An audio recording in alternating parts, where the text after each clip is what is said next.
Значит, я через YouTube вошла на ссылку Газпрома и решила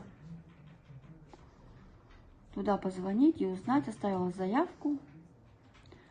И после того, как я оставила заявку, через 2 дня мне позвонили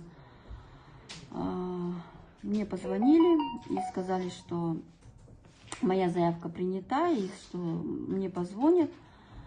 Ну, в общем, мне позвонили, все, и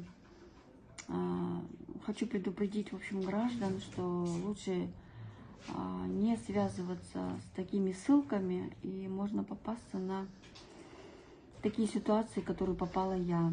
Я думала, что я инвестирую деньги, получив за это хорошую прибыль. К сожалению, я то, что инвестировала, я все потеряла, и никакой прибыли я не приобрела.